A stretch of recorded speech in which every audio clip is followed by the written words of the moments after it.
तो अगर मैं तुम्हें पूछूं कि एक ऐसा कंट्री बताओ जहां लोग अलग अलग तरह के धर्मों को पूजते हैं, अलग अलग तरह के भाषाएं बोलते हैं, लोग कई सारे जाति, धर्म, कास्ट और रेसेस पे बटे हुए हैं, बट इतने सारे डिफरेंसेस होने के बावजूद भी वो लोग काफी प्यार से, भाईचारे से रहते हैं, तो तुम्हारे दिमाग में बस एक ही नाम आना चाहिए, वो है हमारा प्यारा भारत, राइट। बट देखो, कोई भी परफेक्ट नहीं होता है, हम गलतियां करते जरूर है, हाँ उनसे सीखते भी है और कोशिश ये करते हैं कि दोबारा उन गलतियों को ना दोहराए। अब इंडिया तो जाना जाता है अपने डाइवर्सिटी के नाम से, बट कुछ डिफरेंसेस है सोसाइटी के अंदर में, हमें बस उसे समझना है और कोशिश ये करना है कि उन गलतियों को ना दोहराए जो आगे हो चुका है या हो रहा है। तो इस चैप्टर में उन 3 मिस्टेक्स को देखेंगे, जेंडर, रिलीजन एंड कास्ट। पहले इन्हें समझेंगे और फिर हम सोल्यूशन की ओर बढ़ेंगे कि हम क्या कर सकते हैं, जो प्रॉब्लम्स है उनसे हम बाहर निकल सके और अपने देश को अखंड भारत, यूनाइटेड इंडिया का टैग दे सके। तो यार वीडियो में आगे बढ़ने से पहले बस मुझे तुम्हें एक चीज़ कहना है, इस चैप्टर को तुम सिर्फ पढ़ने के पॉइंट ऑफ व्यू से मत देखना, ये चैप्टर तुम्हें कई सारी चीज़ सिखाएगा। एज ए रिस्पॉन्सिबल सिटीजन तुम्हें क्या चीज़ करना चाहिए और क्या चीज़ नहीं करना चाहिए। तो मैं शुरुआत करता हूँ जेंडर से। जहाँ पहला टॉपिक है जेंडर डिवीजन। देखो, तुम्हें लगता होगा कि ये जेंडर डिवीजन जो है ये जन्म से ही होता है, जब तुम पैदा होते हो तुम्हारे ऊपर ये टैग लग जाता है कि हाँ मेल, फीमेल, जेंडर, बट ऐसा नहीं है। हमारी सोसाइटी ने ना जेंडर डिवीजन और सेक्सुअल डिवीजन को एक ही मान लिया है, जबकि ये दोनों एक नहीं है, अलग अलग है। जो जेंडर डिवीजन है ये सोसाइटी के द्वारा क्रिएट किया हुआ चीज़ है, जहाँ यार जो लड़के होते हैं उन्हें माना जाता है कि हाँ वो तो रो नहीं सकते, अपना इमोशन एक्सप्रेस नहीं कर सकते, हर चीज़ में तुम्हें आगे रहना पड़ता है, चाहे तुम्हारा दिल टूटा हुआ हो फिर भी तुम्हें हंसना पड़ता है। और अगर तुम लड़की हो तो तुम्हें शांत, सुशील और हमेशा दूसरों के नीचे दब के रहना पड़ता है, पहले अपने पेरेंट्स के, फिर अपने हस्बैंड के, फिर अपने बेटे के। और ये भोसरी वाले सोसाइटी तो है ही तुम्हारी ज़िंदगी की लंका लगाने के लिए। तो ये जो क्रिएट किया हुआ चीज़ है ये सोसाइटी ने क्रिएट किया हुआ है डिवीज़न जेंडर के बेसिस पे। बट जो सेक्सुअल डिवीज़न है ना ये टोटली नेचुरल है। तुम लड़का इसलिए हो क्योंकि तुम लड़कियों से बायोलॉजिकली अलग हो। अब मुझसे तुम लोग ये मत पूछना कि लड़का कैसे बायोलॉजिकली अलग होता है लड़की से।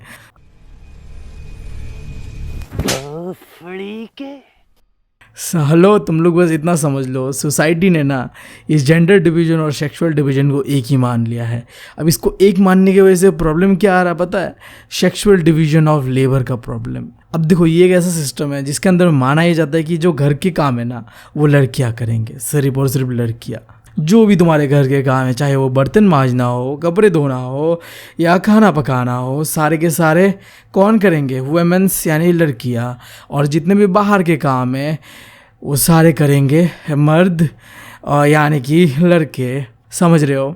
बट देखो सोसाइटी कितना हिपोक्रेट है। हाँ, तुमने लड़का और लड़की को ये तो कह दिया कि देखो तुम लड़की हो तो तुम्हें घर के काम करने हैं और तुम लड़के हो तो तुम्हें बाहर के काम करने हैं। बट जब बात आता है पैसे का ना तो ये सारी चीज़ें मैटर ही नहीं करता है। अगर तुम्हें पैसा मिलेगा ना तो चाहे तुम लड़के हो तुम लड़कियों वाले काम भी करोगे। और वही चीज़ लड़कियों के साथ भी होता है, पैसे मिलने पर लड़कियाँ भी लड़कों वाले काम करते हैं। जैसे कि देखो, मेरा जो प्रिंसिपल था वो तो एक लड़की था, बट देखो पूरे क्लास को, पूरे स्कूल को सर पे लेके बैठा हुआ था। और भाई साहब, हम लौंडों का तो जीना हराम करके रखा हुआ था, क्योंकि उन्हें पता था कि हम कितने बड़े हरामी है। बात में अपने ऑफिस में बुला लेता था और भाई साहब आधे घंटे तक लेक्चर, आई डोंट नो क्यों देता था, बट जो भी है हमारा प्रिंसिपल था, जैसा भी था चूतिया था। हाँ, चूतिया ही था। खैर यार, जोक सपाट को दूर रखते हैं। मैं तुम्हें यहाँ समझाने की कोशिश ये कर रहा था कि बुक के अंदर में जो एक टॉपिक दिया हुआ है ना, पब्लिक प्राइवेट डिवीजन। अब तुम्हें समझ में आया होगा कि पब्लिक यानी जो बाहर की चीज़ है और प्राइवेट यानी जो अंदर घर की चीज़ है। बाहर मेल संभालेगा और अंदर फीमेल संभालेगा, दैट्स द डिवीजन। बट ये क्रिएट किया गया है सोसाइटी के द्वारा, और ये इसलिए हुआ है क्योंकि सोसाइटी मानता है कि जेंडर डिवीजन और सेक्सुअल डिवीजन दोनों एक ही चीज़ है, और इससे सबसे बड़ा डिस्क्रिमिनेशन झेलना पड़ता है हमारे वुमेन यानी कि औरतों को, महिलाओं को, जो भी कह लो तुम। तो इसी से हमारा अगला टॉपिक भी है कि डिस्क्रिमिनेशन अगेंस्ट वुमेन कैसा है इंडिया के अंदर में, खास करके हम वो देखेंगे। बट इससे पहले भाई, डिस्क्रिमिनेशन से याद आया, सबसे ज़्यादा डिस्क्रिमिनेशन तो मेरे साथ हुआ है। देखो यार, 2-4 दोस्त ही है मेरे, और वो साले भी एक नंबर के चूतिए और हरामी है। ये तो ठीक है, फिर भी साला दुख तब लगता है जब इन चूतिए हरामियों से ही लड़कियां सेट हो जाती है। मैं मर जाऊंगा भाई बहन के लिए यार, ये बहन कलेश है यार जिंदगी में। मैं ऐसे ऐसे बंदों से बंदी सेट मैं मरूंगा, मेरे को यार फांसी का फंदा ला। तो जो बात रहा डिस्क्रिमिनेशन अगेंस्ट वुमेन्स का, तो मैं शुरुआत करता हूँ एजुकेशन से। देखो इंडिया के अंदर में 54% वुमेन्स पढ़े लिखे हैं, जबकि मेल्स का नंबर 74 है। अब देखो ऐसा इसलिए है क्योंकि इंडिया के पेरेंट्स को लगता है ये कि देखो लड़कियां तो शादी होने के बाद दूसरों के घर चला जाएगा, जबकि लड़के तो हमारे साथ ही रहेंगे ना, तो लड़कों को पढ़ाओ, लड़कों को आगे बढ़ाओ, लड़कियां तो पराई हो जाएगी एक समय के बाद। सालों कितने हरामी हो तुम लोग, मतलब यार अपने ही बच्चों पे भेदभाव करते हो और फायदे के लिए सोचते हो। यार तुम्हारा बच्चा है, लड़का हो लड़की हो, फ़ायदा मत देखो, पढ़ाओ यार। पता नहीं ऐसे पेरेंट्स कहाँ दिखते हैं। अगर मुझे दिख गए ना तो सालों को तो मैं देश से निकाल दूंगा।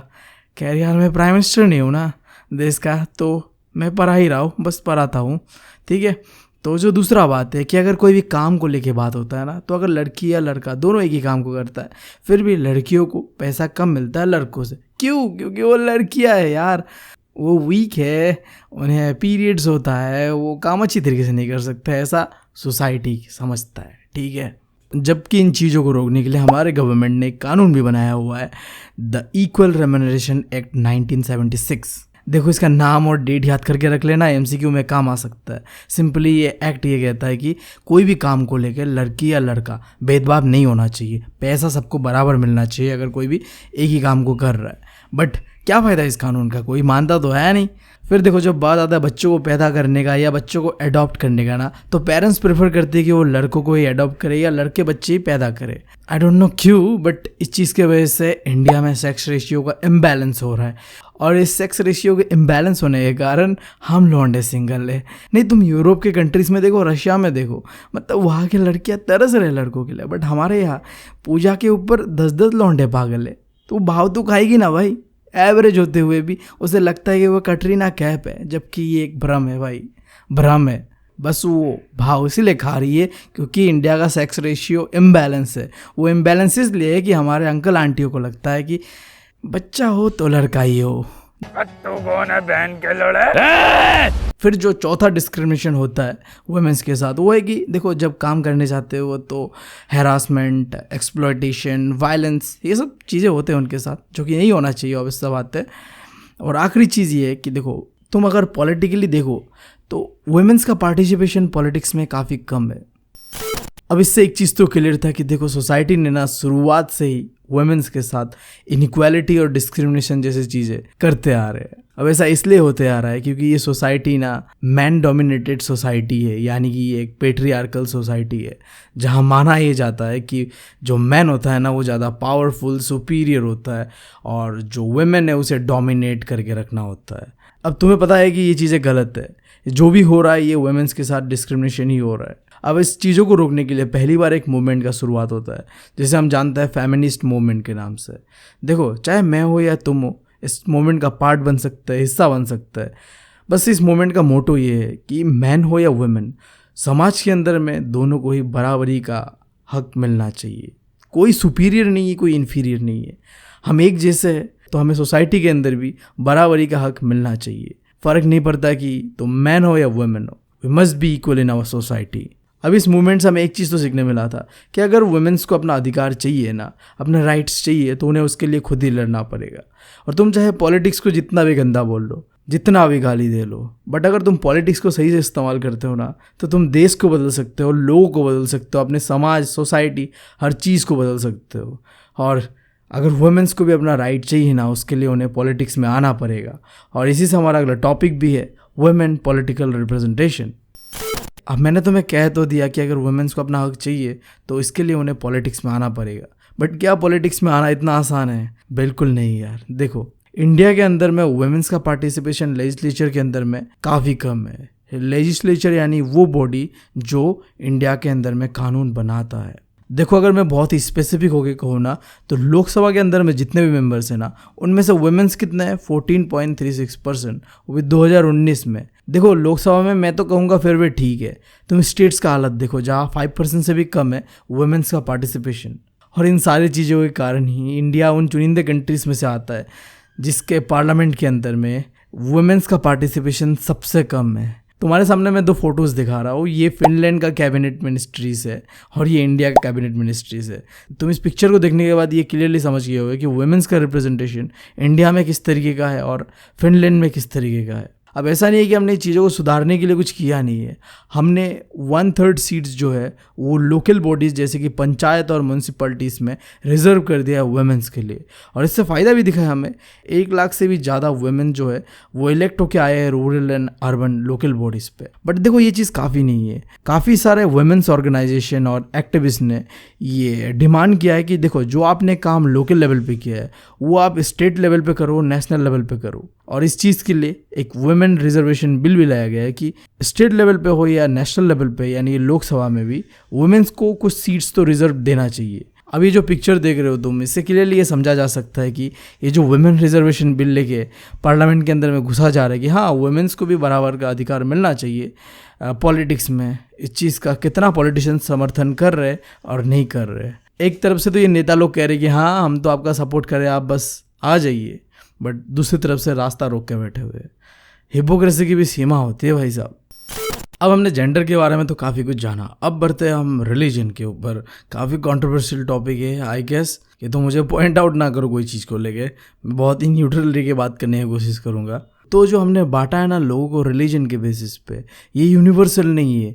मतलब क्या है कि देखो जो जेंडर के बेसिस पे हमने लोगों को बांटा था ना, ये क्या था कि यूनिवर्सल था। मतलब तुम दुनिया के कोई भी कोने पे चले जाओ तुम्हें मेल और फीमेल दिखेगा ही जेंडर।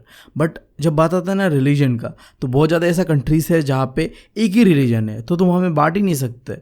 तो जो डिवीज़न है यूनिवर्सल नहीं है। बट तुम अगर इंडिया के स्पेसिफिक देखो तो ये बहुत ही इंपॉर्टेंट है, क्योंकि इंडिया में कई सारे रिलीजन है, तो हमें इस टॉपिक को बहुत ही अच्छी तरीके से समझने की ज़रूरत है, और जो कि हम समझेंगे भी। तो हम पहले समझते हैं कि रिलीजन और पॉलिटिक्स में कैसा रिलेशन है। तो गांधी जी का मानना यह था कि पॉलिटिक्स को गाइड करना चाहिए रिलीजन, क्योंकि रिलीजन के अंदर में काफ़ी सारे अच्छाइयाँ है, और उन अच्छाइयों को अगर हम पॉलिटिक्स में उतारेंगे तो इससे लोगों का भलाई होगा।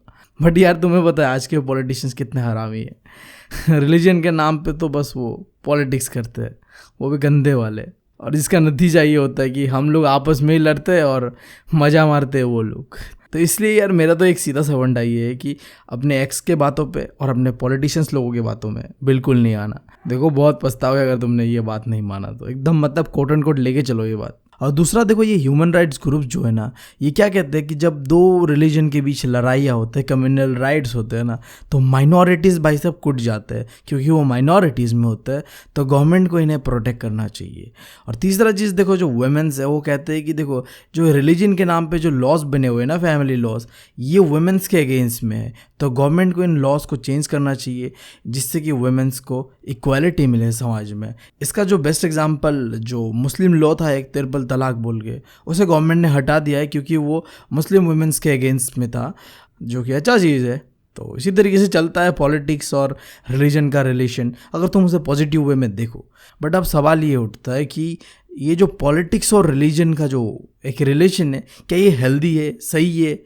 बहुत सारे सवाल है, ठीक है, क्योंकि हमारा जो मेंटलिटी है कि देखो रिलीजन और पॉलिटिक्स को मिक्स नहीं करना चाहिए, ऐसा हम मानते हैं। और आगे ये प्रूव मैं करूँगा कि हाँ ये चीज़ सही भी है कि रिलीजन और पॉलिटिक्स को कई हद तक मतलब नहीं लाना चाहिए एक साथ। बट हम यहाँ में पॉजिटिव साइड्स देख रहे हैं कि अगर लाओ तुम तो इससे क्या फ़ायदा होता है। तो पहले जैसे मैंने बताया कि हर रिलीजन के अंदर में कुछ अच्छाइयाँ होता है, कुछ मॉरल वैल्यूज़, आइडल्स होते हैं, जो कि पॉलिटिक्स में अगर आ जाए ना तो वो इंसानियत के लिए बहुत ही अच्छा चीज़ है। देखो एग्जाम्पल के लिए मैं बता रहा हूँ, हमारे जो कल्चर है उसमें एक बात कहा गया उपनिषद के अंदर में, वासुदेव कुटुंब, जिसका मतलब ये है कि वर्ल्ड इज़ अ फैमिली।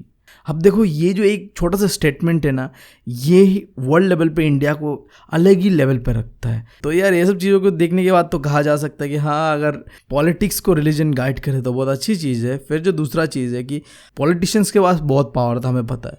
अब इन पावर का अगर वो सही से इस्तेमाल करे, और रिलीजन के अंदर में कई सारी चीज़ें गलत होते हैं, हमें पता है ये चीज़, उन्हें रोके ना, तो ये भी अच्छी चीज़ है एक। और तीसरा ये है कि देखो पॉलिटिक्स तब तक अच्छा है जब तक वो हर एक रिलीजन को बराबर मान के चलता है। जहाँ पॉलिटिक्स ने कोई एक रिलीजन को फेवर कर दिया ना, वहीं पे पॉलिटिक्स बेकार चीज़ हो गया। और यहीं पे एक कॉन्सेप्ट आता है कम्युनलिज्म का। कम्युनलिज्म का सिंपल सा मतलब ये है कि जब एक कंट्री बनता है रिलीजन के आधार पे, बेस्ट एग्जांपल पाकिस्तान को ले लो। पाकिस्तान बना ही इसलिए क्योंकि एक मुस्लिम कंट्री बनना चाहता था अलग से भारत को तोड़ के, जो कि उन्होंने किया, और इसी को तुम कह सकते हो कि एक कम्युनलिज्म का ही जो भी था, ठीक है। अब फिर जो एक चीज़ है कि कम्युनल पॉलिटिक्स क्या होता है। देखो, जब कोई भी पॉलिटिकल पार्टी, तुम कोई भी ले लो, बीजेपी, कांग्रेस, जब वो कोई पर्टिकुलर पार्टी का फेवर करके बात कर रहा होता है ना, उस चीज़ को कहता है कम्युनल पॉलिटिक्स। समझ रहे हो? वो रिलीजन को लेके पॉलिटिक्स कर रहा है, कोई एक रिलीजन को फेवर कर रहा है ताकि उसके वोट उसे मिल जाए, और इसी चीज़ को कहते हैं कम्युनल पॉलिटिक्स करना। फिर भी देखो, कम्युनलिज्म को समझना बहुत ही मुश्किल चीज़ है। तो हमारा अगला टॉपिक भी है कि communalism can take various form in our politics, जिसका मतलब ये है कि कम्युनलिज्म कई तरह के रूप में हो सकते हैं, तो हमें बस उन्हें पहचानना है। तो पहला रूप तो देखो, आम लोगों के बीच जो एक मेंटेलिटी है ना कि मेरा रिलीजन जो है तुम्हारे से बेटर है, तुम मानो या ना मानो, बट काफ़ी सारे इंडियन आज भी इस सोच के साथ जी रहे हैं कि देखो मेरा रिलीजन जो है ना तुम्हारे रिलीजन से बेटर है। और अगर ये नहीं होता ना तो आज हम अलग लेवल पे होते। हाँ, छुपा हुआ है, दबा हुआ है, बट है दिमाग में सबके, जो कि ऑब्वियस सा बात है, नहीं होना चाहिए, क्योंकि ये कम्युनलिज्म का निशानी है। तो अगर तुम्हारे दिमाग में वैसा कुछ आ रहा है तो तुम भी कम्युनलिज्म का शिकार हो भाई, इससे बाहर निकलो, बहुत ही गंदी चीज़ है। इसी से लगा भगा दूसरा चीज़ है कि देखो, लोगों का कम्युनल माइंडसेट होता है, यानी कि अपने ही रिलीजन को लेके इतना ऑब्सेस हो जाते हो लोग कि दूसरे रिलीजन को दबा के खुद ही डोमिनेट करना चाहते हैं हर चीज़। जैसे कि मान लो कोई कम्युनिटी या कोई रिलीजन कोई कंट्री के अंदर में मेजॉरिटी में है, तो वो चाहेगा कि मैं ही अपने कंट्री को डोमिनेट करूँ। और जो लोग माइनॉरिटीज़ में होते हैं उन्हें पता है कि वो देश को डोमिनेट नहीं कर सकते जो मेजॉरिटी लोग कर रहे हैं, तो वो सोचते हैं कि हम तोड़ देते हैं देश को, तोड़ के अपना ही देश बनवा लेते हैं जहाँ हम डोमिनेट करेंगे फिर से। देखो, मतलब बात कुल मिला के यही आ रहा है कि दोनों को डोमिनेट करना है, एक कर रहा है और दूसरे को देश को तोड़ के करना है। दोनों ही गंदी चीज़ें हैं। तुम समझदार हो, मैं आगे नहीं बोल रहा। अब कम्युनलिज्म का तीसरा रूप हमें तब देखने मिलता है जब कोई पॉलिटिकल पार्टी कोई रिलीजन को खुश करने के लिए कुछ अच्छी बातें कर लेता है और उसे अपने और कर लेता है, और इसी चीज़ को कहते हैं political mobilisation of religious line. अब इसका एग्जाम्पल जो तुम्हें देखने मिलता है इलेक्शन के टाइम, जो पॉलिटिशियंस करते हैं हरकत, कभी वो कोई ब्राह्मण बन जाएंगे, कभी वो अल्लाह के बंदे बन जाएंगे, मतलब क्या कुछ नहीं करते वो वोट पाने के लिए लोगों का। तो ये सारी चीज़ें जो स्टंट होता है उसे कहते हैं पॉलिटिकल मोबिलाइजेशन। मतलब ऐसा कुछ भी कर दो जिससे कि कोई भी रिलीजन तुम्हारा फेवर करने लगे। मैं तुम्हें बस इतना कहूँगा कि ये पॉलिटिशियंस तुम्हें बुलाएंगे बट तुम्हें जाने का नहीं।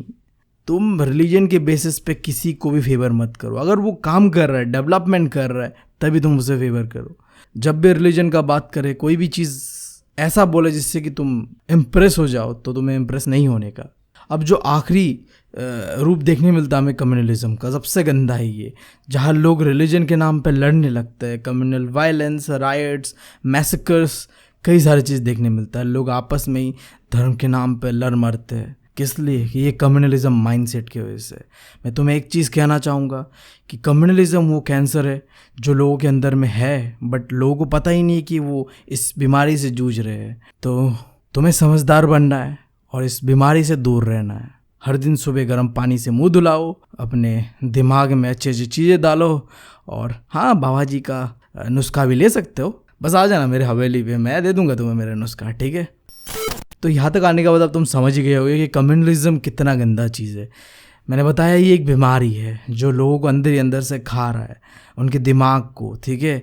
और तुम्हें ये बीमारी अपने अंदर में फैलने नहीं देना है। और हमारे कॉन्स्टिट्यूशन मेकर्स को भी ये चीज़ पता था कि ये कम्युनलिज्म एक दिन हमारे देश को बर्बाद कर सकता है। तो इसीलिए जब हमारे कॉन्स्टिट्यूशन मेकर्स ने अपने कॉन्स्टिट्यूशन को बनाया, तो उसने हमारे इंडिया को एज ए सेकुलर स्टेट, या कह लो जो सेकुलरिज्म का प्रिंसिपल है, उसे अडॉप्ट करवाया। सेकुलर स्टेट या सेकुलरिज्म दोनों एक ही चीज़ है, जिसका मतलब ये है कि देखो, स्टेट यानी कि गवर्नमेंट, ठीक है? यहाँ में जब भी मैं बात करूँगा पॉलिटिक्स में स्टेट का, तो इसका मतलब गवर्नमेंट है, ठीक है? गवर्नमेंट रिलीजन से बिल्कुल ही अलग रहेगा। रिलीजन और गवर्नमेंट को यानी कि स्टेट को आपस में मिक्स मत करो। स्टेट कभी भी अपने सिटीजन्स को रिलीजन के बेसिस पे डिस्क्रिमिनेशन नहीं करेगा, और ना ही वो किसी रिलीजन को इनकरेज करेगा या डिस्करेज करेगा।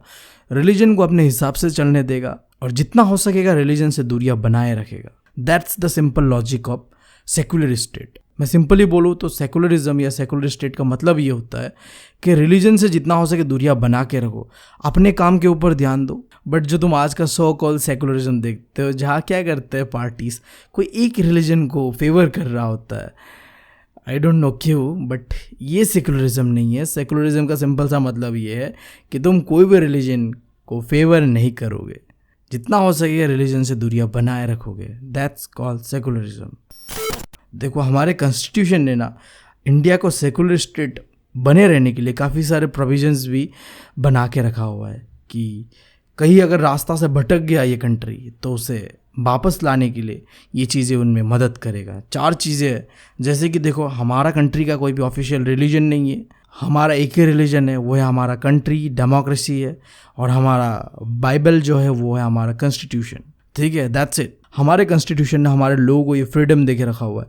तुम्हें कोई भी रिलीजन पसंद है, तुम उसे मानो या ना मानो, ये तुम्हारे ऊपर है, कोई तुम्हें फोर्स नहीं कर सकता। और साथ ही साथ रिलीजन के बेसिस पे किसी को भेदभाव नहीं करा जाएगा। तुम हिंदू हो, मुसलमान हो, कोई फ़र्क नहीं पड़ता भाई। तुम सिटीजन ऑफ इंडिया हो, ये मैटर करता है। दो यहाँ में एक छोटा सा चीज़ जो तुम्हें समझना है, और यही वो सबसे इंपॉर्टेंट चीज़ है। स्टेट रिलीजन के मैटर पे तब इंटरफेयर करेगा जब रिलीजन के नाम पे लोग गलत चीज़ें कर रहे हैं, और उन चीज़ों को रोकने के लिए, लोगों के भलाई के लिए रिलीजन के ऊपर इंटरफेयर करेगा और उन चीज़ों को रोकेगा। जैसे कि मैंने तुम्हें एग्जांपल पे दिया था ट्रिपल तलाक। ये एक ऐसा चीज़ था जो कि रिलीजन के नाम पे गलत हो रहा था, तो उसे रोका गया गवर्नमेंट के इंटरवेंशन से। ऐसे अगर कोई भी चीज़, चाहे कोई भी रिलीजन पे हो रहा हो, जो लोगों के भलाई के लिए है, उस मैटर पे गवर्नमेंट को इंटरवेंट करना चाहिए। इसके अलावा government as a secular state religion का कोई भी मैटर पे बात नहीं करेगा, ना ही वो किसी रिलीजन को फेवर करेगा और ना ही किसी को डिस्करेज करेगा। अब देखो, आखिरी चीज़, अगर क्वेश्चन आ जाता है इस टॉपिक के ऊपर और तुम्हारे पास तो 4 ही पॉइंट है, तो तुम कंक्लूजन के तौर पे ये पॉइंट लिख सकते हो कि देखो, सेकुलर स्टेट का जो आइडिया है ये किसी एक पार्टी या एक किसी इंडिविजुअल का नहीं है, ये हमारे कंट्री का फाउंडेशन है। हमारा कंट्री जो इतने सालों से चल रहा है, लोग आपस में भाईचारे से रह रहे हैं, इक्वालिटी, ब्रदरहुड, ये सारी चीज़ें प्रमोट हो रहा है। इतना डाइवर्सिटी होने के बावजूद भी हम आपस में पीसफुली रहते हैं। ये सारी चीज़ें हो पा रहा है क्यों? इस सेकुलरिज्म का आइडिया की वजह से। आई नो कुछ सारे पॉलिटिशियन ऐसे हैं जो कि इस देश को तोड़ने के लिए बर्बादी की और लेके जाने की कोशिश कर रहे हैं, but as a responsible citizen हमें इन चीज़ों से दूर रहना है। That's that thing I want to tell you. अब हम बढ़ते हैं कास्ट के ओर।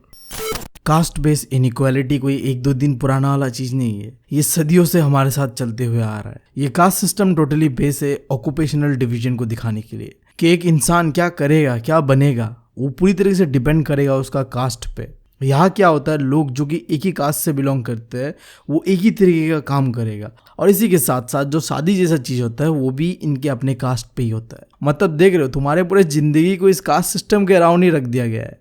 तुम क्या बनोगे, तुम क्या करोगे, तुम किससे शादी करोगे, ये सारी चीज़ें किस पे डिपेंड होगा, तुम किस कास्ट के हो। और इस कास्ट सिस्टम ने सबसे बुरा चीज़ जन्म दिया ना, अनटचेबिलिटी, ये चीज़ भी इस कास्ट सिस्टम का ही देन है। बट वो कहते हैं ना, बुराई बहुत दिन तक रहती नहीं है। तो अभी हमें देखना है कि क्या क्या फैक्टर था जिसकी वजह से ये कास्ट सिस्टम जो है इंडिया के अंदर ख़त्म हो गया। 3 ऐसे फैक्टर्स थे जिन्होंने इस कास्ट सिस्टम को पूरी तरीके से तोड़ मरोड़ के रख दिया। पहला था सोशल रिफॉर्म, दूसरा था सोशो इकोनॉमिक चेंजेस, और तीसरा है कॉन्स्टिट्यूशनल चेंजेस। पहला देखो, जो सोशल रिफॉर्म है, इसके अंदर में जो इंडिया के बड़े बड़े लीडर्स थे जैसे कि गांधी जी, B.R. अम्बेडकर, इन्होंने एक ऐसे सोसाइटी का नींव रखा जहां कास्ट सिस्टम को कोई जगह ही नहीं दिया गया। सब लोग इक्वालिटी के ऊपर विश्वास रखते हैं। और दूसरा जो सोशो इकोनॉमिक चेंजेस है, इसके अंदर में क्या हुआ, लोगों का माइंडसेट बदला।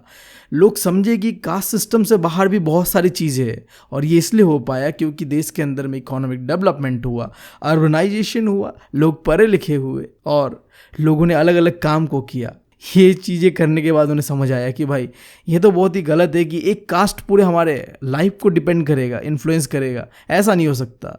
हम फ्री मैन हैं, हम जो चाहे वो कर सकते हैं। हमें कोई कास्ट, कोई रिलीजन, कोई जेंडर नहीं रोक सकता। हम आज़ाद है और हम आज़ाद रहेंगे। और आखिरी चीज़, कॉन्स्टिट्यूशनल चेंजेस। हमारे कॉन्स्टिट्यूशन के अंदर में तो क्लियरली कह दिया गया कि कोई भी कास्ट बेस्ड डिस्क्रिमिनेशन कहीं भी नहीं होना चाहिए। That's it. बढ़ते हम आगे अब कास्ट इन पॉलिटिक्स की ओर। देखो, कास्ट का कैसे फ़ायदा उठाया जाता है पॉलिटिक्स के अंदर में, ये देखना है इस टॉपिक के अंदर। तो पॉलिटिकल पार्टीज ऐसे लोगों को ही नॉमिनेट करते हैं इलेक्शन के टाइम जहां उस कास्ट के लोग ज़्यादा है। ताकि क्या होगा, जब लोग वोट देने जाएंगे तो वो उस पार्टी को ही वोट देगा क्योंकि वहाँ उनके अपने बंदे बैठे हुए हैं। समझ रहे हो? इसी के साथ साथ जब इलेक्शन का टाइम आता है ना, तो ये पार्टीज और ये कैंडिडेट्स ऐसे ऐसे चीज़ें बोलते हैं कोई पर्टिकुलर कास्ट के बारे में, ताकि वो कास्ट के लोग उनके सपोर्ट में आ जाए, वो खुश हो जाए।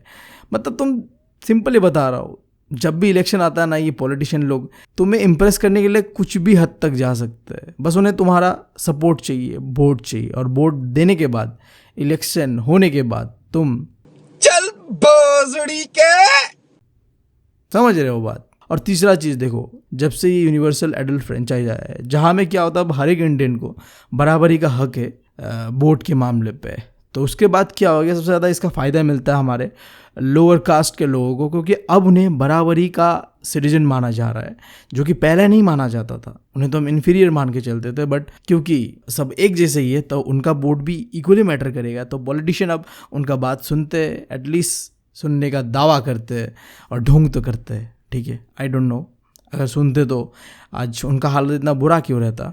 खैर, ये तो 3 पॉइंट्स थे। बट देखो, कहा यह जाता है कि देखो, क्या इलेक्शन में सिर्फ कास्ट सिस्टम ही चलता है क्या पूरा जो इंडिया का इतना बड़ा इलेक्शन सिस्टम है ये पूरी तरीके से कास्ट बेस्ड सिस्टम पे ही चलता है? देखो, ऐसा नहीं है। हाँ, इलेक्शन में कास्ट बेस्ड पॉलिटिक्स होता है, बट ऐसा नहीं है कि बस यही होता है, ठीक है। अब मेरे इस स्टेटमेंट को मैं जस्टिफाई करने के लिए तो मैं 4 पॉइंट बता रहा हूँ। इंडिया के अंदर में कोई भी ऐसा कंस्टिट्यूएंसी नहीं है जहाँ में एक ही कोई कास्ट का लोग पूरी तरीके से मेजॉरिटी में है। अगर तुम्हें इलेक्शन जीतना है ना, तो तुम्हें सारे कास्ट को एक साथ लेके चलना पड़ेगा, जबकि मैं तो तुम्हें कहूँगा कि सारे इंडियंस को एक साथ लेके चलना पड़ेगा। कोई कास्ट बेस्ड पॉलिटिक्स तुम करोगे तो नहीं हो पाएगा। और फिर देखो, इलेक्शन में ज़रूरी नहीं है कि एक ही कास्ट में जितने भी वोटर्स हैं वो सब के सब किसी एक को ही वोट देंगे, ऐसा नहीं होता। हम सबका ओपिनियन अलग होता है। ज़रूरी नहीं है कि मैं जिसे पसंद करता हूँ तुम भी उसे पसंद करोगे, ठीक है। हम सबका ओपिनियन अलग है, तो ये पॉसिबल ही नहीं है कि मेरा वोट और तुम्हारा वोट सब वो एक ही जाएगा, क्योंकि वो एक ही कास्ट से बिलोंग करता है। क्या पता वो मेरा दुश्मन हो और वो एक कास्ट से बिलोंग करता है, तो मैं उसे क्यों वोट दूंगा यार? समझ रहे हो बात? और ये चीज़ तो इंडिया में कॉमन है ना। इलेक्शन के टाइम क्या होता है, इलेक्शन जीतने के लिए हर पार्टी अपना कैंडिडेट एक ही कास्ट का रखता है, ताकि यार वोट मिलने में आसानी हो। बट देखो, जब वोटर वोट देने जाएगा तो उसके सामने में तो इतना ज़्यादा ऑप्शन है, ये भी मेरे कास्ट का, ये भी मेरे कास्ट का है, और ये भी मेरे कास्ट का। अब मैं किसे वोट दूँ और किसे ना दूँ, ठीक है। तो वो किसी एक को ही दे पाएगा। समझ रहे हो बात? अब देखो, आखिरी चीज़, इंडिया का ये हिस्ट्री है कि कोई भी इलेक्शन में MP MLA 1-2 बार से ज़्यादा नहीं चुना जाता है। अब तुम ही सोच के देखो, अगर लोग अपने ही कास्ट के लोगों को वोट देते तो ये बार बार चुन के आते ना। ये सिंपली दिखाता है कि नहीं यार, हम फ्रिक्वेंटली अपने लीडर्स को चेंज करते हैं। ये बिल्कुल फ़र्क नहीं पड़ता कि वो कौन से कास्ट से। अगर वो अच्छा काम कर रहा है तो उसे रखेंगे, और अच्छा नहीं कर रहा है तो उसे हटा देंगे भाई। अभी हम देखते हैं पॉलिटिक्स इन कास्ट। इसका मतलब ये है कि कैसे हम पॉलिटिक्स का इस्तेमाल करते हैं कास्ट को फ़ायदा पहुंचाने में। देखो, सबसे पहले तो जो अलग अलग कास्ट के ग्रुप है वो क्या करते हैं, अपने आप को बड़ा दिखाने के लिए, स्ट्रांग दिखाने के लिए, जो छोटे मोटे या आसपास के जो कास्ट होते हैं ना, उन्हें अपने साथ मिला लेते हैं और बड़ा कर लेते हैं, ताकि जब इलेक्शन आए तब उन्हें ज़्यादा इंपॉर्टेंस मिले। समझ रहे हो बात? दूसरा चीज़, जो अलग अलग कास्ट के लोग हैं वो आपस में कल्यूजन कर लेते हैं, मतलब मिल जाते हैं, और जो भी डिफरेंसेस है उन्हें हटा के पॉलिटिक्स में आगे आना चाहते हैं। कि देखो, सिंपल सा बात है, अगर तुम स्ट्रांग रहोगे, इकट्ठा रहोगे, तो तुम्हें पॉलिटिकली इंपॉर्टेंस दिया जाएगा, और अगर तुम्हें पॉलिटिकली इंपॉर्टेंस दिया गया, उससे फ़ायदा किसे मिलेगा? तुम और तुम्हारे लोगों को। That's it. तो कास्ट इस तरीके से पॉलिटिक्स का इस्तेमाल करते हैं। और आखिरी चीज़ देखो, आजकल तो लोग इतने स्मार्ट हो चुके हैं कि अलग अलग कास्ट भी आ चुका है, जैसे कि बैकवर्ड एंड फॉरवर्ड कास्ट, जहाँ में जो बैकवर्ड कास्ट के लोग हैं उन्हें काफ़ी फ़ायदा मिलता है इस नाम पे कि वो पिछड़े हुए समाज के लोग हैं, तो उन्हें ज़्यादा इंपॉर्टेंस देना चाहिए। और सच में पॉलिटिशियंस देते भी है। पॉलिटिशियंस का हमेशा ये मुद्दा रहता है कि हाँ, पिछड़े समाजों को आगे बढ़ाना है। हालांकि वो कितने बढ़ा रहे वो हमें पता नहीं, बट हाँ, बात तो करते हैं कि पिछड़े हुए समाज को आगे बढ़ाना है। खैर, यही तक था जो भी पॉलिटिक्स इन कास्ट का। अब आखिरी topic, caste play different kind of role in politics. देखो, कास्ट पॉलिटिक्स के अंदर में अलग अलग तरीके का रोल प्ले करता है। कोई रोल पॉजिटिव होता है, कोई रोल नेगेटिव होता है।